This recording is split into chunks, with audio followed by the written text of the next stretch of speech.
Un vistazo a la ficha técnica del Fiat 500 Sporting lo deja en ridículo con el utilitario más básico de hoy en día. Y la diferencia es aún más salvaje si hablamos de cualquier vehículo mínimamente deportivo. Pero juzgar a esta pelotilla italiana solamente por sus cifras sería una auténtica falta de respeto, porque este coche es la viva demostración de que menos es mucho más. En esta prueba de clásicos vamos a contaros la historia de este utilitario deportivo low cost y lo vamos a probar. Es un coche sencillo y espartano, pero cargado de carácter y mucho más emocionante de lo que pudierais pensar. Porque la diversión es mejor en frasco pequeño. Estás en Diario Motor, con el patrocinio de quecochemecompro.com.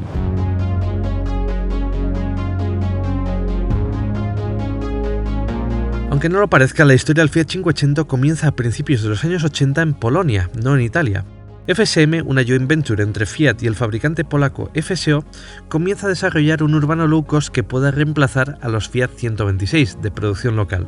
Entre los años 82 y 86 producen una serie de prototipos que culminan en el Beskid 106, un interesante coche urbano que nunca llega a fabricarse en serie. Dicen las malas lenguas que los Beskid fueron la inspiración de Renault a la hora de desarrollar el Twingo, que sería rival directo de los 500 en los años 90.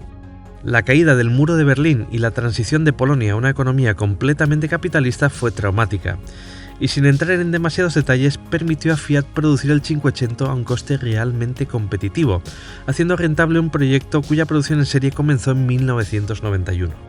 Su producción en Polonia garantizaba el empleo de decenas de miles de personas, y muchas de sus piezas eran suministradas localmente.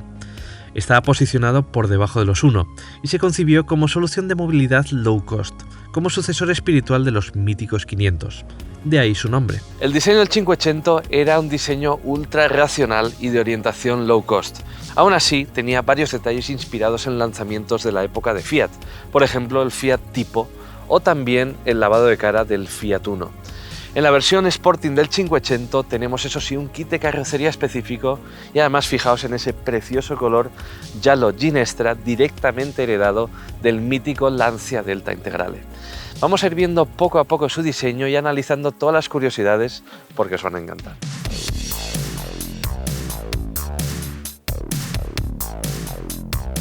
Antes de comenzar el análisis del 500 Sporting, fijaos en el estado absolutamente excepcional de esta unidad. Está de auténtico museo. En su frontal lo que tenemos es un paragolpes específico. En las versiones Sporting estaba pintado del color de la carrocería, pero en las versiones más convencionales del 500 era un simple paragolpes de plástico oscuro. Como peculiaridades, el radiador del motor está situado en aquel lateral derecho, por tanto tenemos rejillas de ventilación en la parte inferior del paragolpes que no tenemos aquí. Como veis están cegadas y tenemos el gancho de remolque. De este frontal no hay mucho más que destacar más allá de su limpieza de líneas y detalles como unos faros de cristal. El low cost no era tan low cost en la época. Del perfil lateral de este 500 Sporting lo primero que quiero destacar es lo pequeñísimo que es este coche. Mide solamente 3,23 metros de largo. Hoy en día no hay ningún coche en el mercado más corto que este 500 Sporting, pero es que en la época era ya un coche muy pequeño.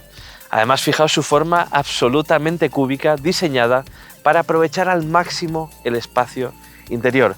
Fijaos la pequeña proporción de volumen del coche que queda reservada a la mecánica y la gran proporción que queda reservada a los pasajeros y a la carga. Pero vamos con los detalles específicos de esta versión. Y en el perfil lateral el detalle específico son estas llantas de 13 pulgadas, específicas para esta versión y de aleación ligera. Hoy en día nos pueden parecer minúsculas, pero en la época y en este coche en unas llantas de buen tamaño y como podéis ver rellenan perfectamente el paso de rueda. Están calzadas con unos neumáticos en medida 175-50-13, una medida muy complicada de conseguir hoy en día y de hecho estos neumáticos Yokohama que monta están ya descatalogados. Tenemos además frenos de disco, lógicamente, en el eje delantero de 240 milímetros de diámetro. Abarth, que en la época simplemente suministraba accesorios a Fiat y las marcas del grupo, ofrecía unas taloneras específicas más deportivas para el 500 Sporting, pero personalmente queda mucho más bonito en su configuración de serie. En la parte trasera tenemos las mismas llantas, lógicamente, que en la parte delantera pero con frenos de tambor en vez de frenos de disco. Lo cúbico que es este coche queda perfectamente patente cuando vemos su parte trasera. Fijaos, está absolutamente cortada a cuchillo para lograr ese máximo aprovechamiento del espacio interior.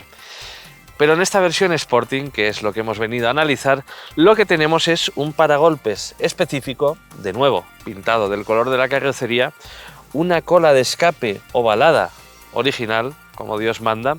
Fijaos además en estas preciosas pegatinas de época y, por supuesto, en el emblema específico de esta versión. Lo cierto es que el 580 Sporting se siente muy diferente a otros 580, y esa diferenciación también estaba presente en su habitáculo, que vamos a ver a continuación. Bienvenidos al interior del Fiat 580 Sporting y bienvenidos a los años 90 más low cost. Fijaos lo sencillo que es este habitáculo, pero al mismo tiempo el encanto que tiene. Hemos perdido esa sencillez y ese encanto en los utilitarios modernos que ahora están cargados de pantallas, cargadísimos de equipamiento y recargados. Y al final, lo simple siempre es más sencillo. La filosofía low cost del 580 está presente en detalles como su salpicadero de una pieza sin guantera, la chapa vista en sus puertas, sus escuetas molduras o su nulo aislamiento. Con todo, podía equipar elementos como airbag, aire acondicionado o techo practicable, algo a lo que no todos sus rivales podían aspirar. Fijaos en este precioso volante, sin airbag por supuesto y con solamente 2 radios. Este volante tenía un tapizado específico en las versiones Sporting, lógicamente, pero este volante ha sido retapizado por el propietario del coche, por cierto, con muchísimo gusto, con piel vuelta y con el pespunte en amarillo en contraste con la carrocería. Una auténtica chulada. Fijaos en esta instrumentación tan sencillita y con lo imprescindible para manejar el coche. Cuentavueltas, velocímetro, nivel de combustible, temperatura del agua. Aún así, esta instrumentación era específica de las versiones Sporting, con un cuentavueltas que llegaba a las 8000 vueltas. Fijaos además lo a mano que queda la consola central. Tenemos los clásicos controles deslizantes para la ventilación, no tenemos aire acondicionado en este coche y estamos grabando a 37 grados, apreciad el esfuerzo, y lo a mano que queda absolutamente todo. Tenemos además esta preciosa radio Blaupunkt Bremen de los años 90, un detalle de época, y fijaos que el salpicadero es absolutamente hueco. Tenemos un montón de espacios para dejar nuestras cosas y no tenemos una guantera, lo que tenemos es un hueco enorme. En los 580 Sporting tenemos multitud de detalles, tenemos alfombrillas de color rojo, un extra de la época, tenemos este precioso pomo tapizado al estilo de un accesorio original de la época y tenemos estos asientos específicos. No dejan de ser unos asientos similares a los de otros 580, pero tienen más soporte lateral y tienen detalles como estos reposacabezas procedentes del Fiat Uno Turbo. Además, fijaos en estos cinturones de seguridad de color rojo específicos de estas versiones Sporting. Las plazas traseras del 580 son pequeñas, pero sorprendentemente grandes en relación al tamaño del coche. Por supuesto, cuentan con los mismos elementos de diseño de las plazas delanteras. Todos los 580, por cierto, son coches de 4 plazas, no de 5. No tiene mucho sentido hablar del maletero en la prueba de un utilitario deportivo, pero sí tiene sentido enseñaros la preciosa funda a medida que tiene Luis para este coche, los accesorios originales con esa bolsa de línea accessory y además la orientación absolutamente low cost y súper ligera que tenemos bien visible en el portón del maletero. Fijaos cómo tenemos aquí el motor del limpiaparabrisas trasero y cómo tenemos la cerradura y los contactos eléctricos completamente a la vista. Este es el corazón del Fiat 580 Sporting. Es un motor de gasolina atmosférico de 1,1 litros de cubicaje, 2 válvulas por cilindro y 55 caballos de potencia. Es un motor heredado directamente de la familia Fire de Fiat y del Fiat Punto 55. Es un motor muy sencillo, es un motor de inyección monopunto, es decir, un sistema de inyección bastante parecido todavía a la carburación, y además llama la atención que está completamente descolgado del eje delantero. Esto es un motor delantero transversal de verdad. Es un motor muy pequeñito, todos sus componentes son muy pequeños y llama la atención lo sencillo que parece trabajar en él. Desarrolla 55 caballos de potencia y los transmite todos, lógicamente, al eje delantero. Este motor se asocia en exclusiva a una caja de cambios manual de 5 velocidades. Una caja, por cierto, de relaciones muy cerradas. Aún así, su baja potencia hace que este coche haga el 0 a 100 en 13,8 segundos y tenga una velocidad punta de solamente 150 km por hora.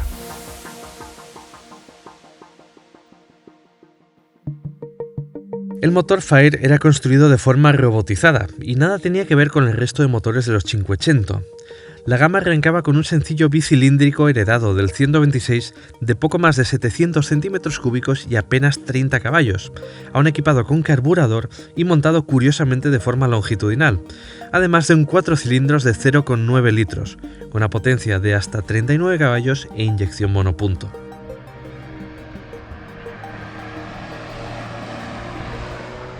Conducir el Fiat 580 es como viajar atrás en el tiempo.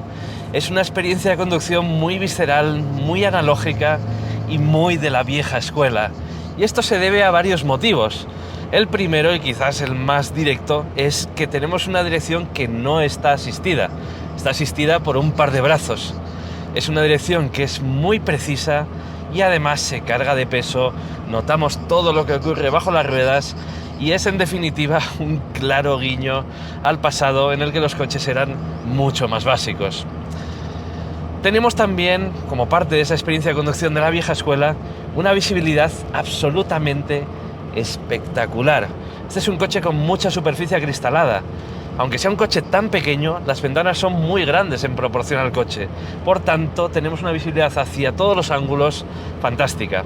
Además, tenemos unos pilares bastante finos. Y aunque los retrovisores son muy pequeñitos, con girar un poquito la cabeza atrás, vamos a ver absolutamente todo lo que nos rodea. Otra peculiaridad de esta postura de conducción del Fiat 580 Sporting es que es quizás más propia de un crossover. Me explico. Como es un coche tan pequeño, el asiento está situado un poquito más alto de lo que estaría en un utilitario habitual. Esto es así para aprovechar mejor el espacio del interior del coche.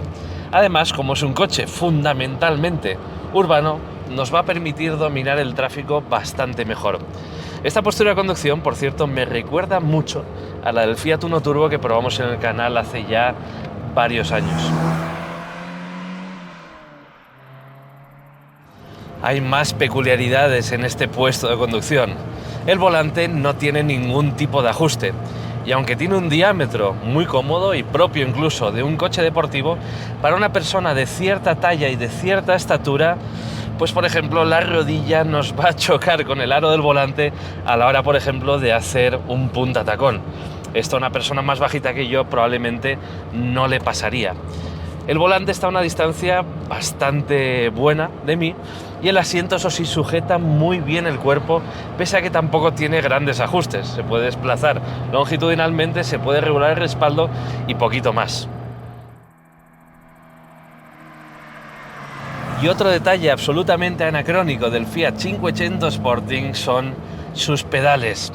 Sus pedales, que por cierto son unos preciosos pedales de aluminio firmados por Abarth, parte de ese extensísimo catálogo de accesorios de la época, están desplazados un poco hacia el centro del coche y además están muy, pero que muy juntos. Yo calzo un 43, no tengo un pie muy grande, pero aún así tengo el riesgo de pisar más de dos pedales al mismo tiempo, más de un pedal al mismo tiempo, porque están claramente muy juntitos. Si tuviera que utilizar un solo adjetivo para definir la experiencia de conducción del Fiat 580 Sporting, ese adjetivo sería directo.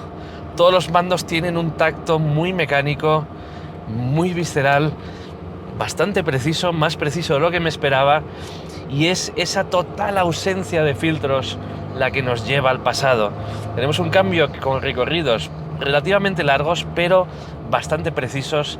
La dirección, como os decía antes, es precisa, muy comunicativa, y todo el coche tiene ese feeling tan analógico que tanto nos gusta a los amantes de los coches.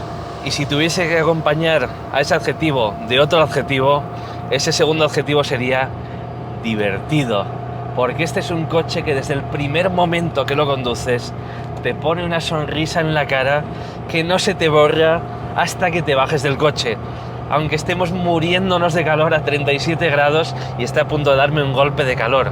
Es un coche tremendamente divertido, y lo es gracias a que pesa solamente 735 kilos en vacío. Conmigo dentro no llega a los 850 kilos.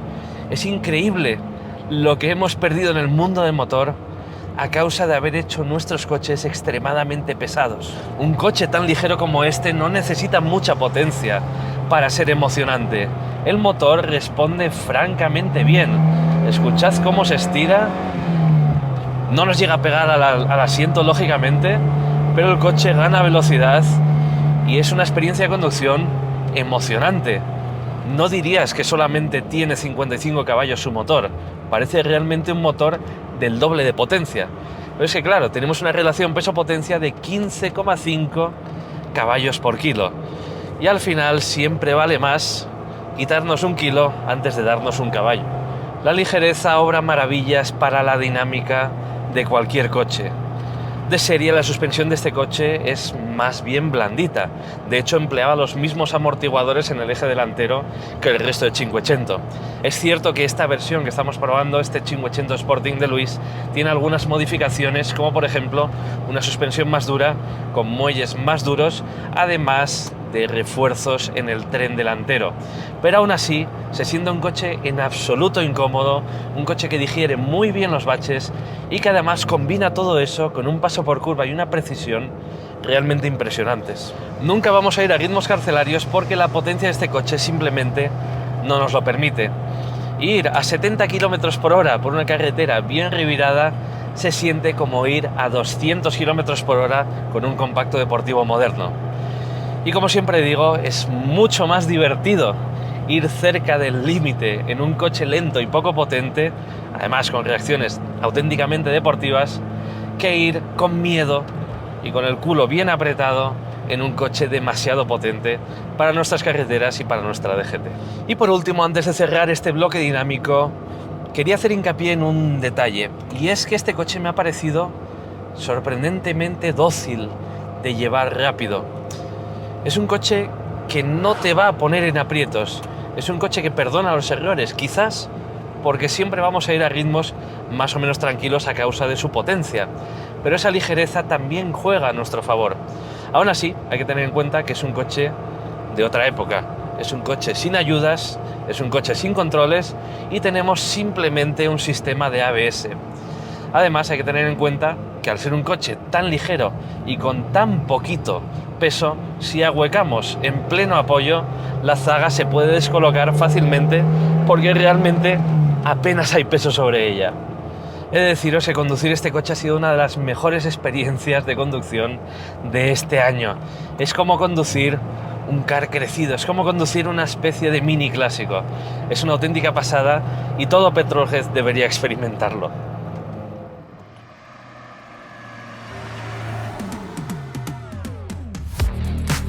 En su lanzamiento en 1991, el Fiat 500 arrancaba en menos de 700.000 pesetas en sus versiones más básicas, y aunque fue lanzado en 1994, en 1997, fecha en la que he podido encontrar su precio, el Sporting se vendía por 1.342.000 pesetas. Hoy en día es posible encontrar unidades de segunda mano de la versión Sporting por precios muy dispares, pero siempre bastante contenidos. Por poco más de 1.000 euros encontrarás unidades en estados muy mediocres, pero si quieres una unidad casi tan buena como la que hemos probado y con pocos kilómetros, tendrás que pagar más de 5.000 euros. En su momento, y de la mano de Abarth, existió una versión Kit Car homologada para rallies bajo las normas del Grupo A. Equipaba suspensiones específicas, barras antivuelco, todo tipo de refuerzos al tren de rodaje y mecánicas modificadas de hasta 70 caballos, basadas en las versiones de 1 litro de cubicaje. Estas mismas modificaciones fueron aplicadas a las unidades que participaron en una copa monomarca ideada por Fiat, llamada Copa 500.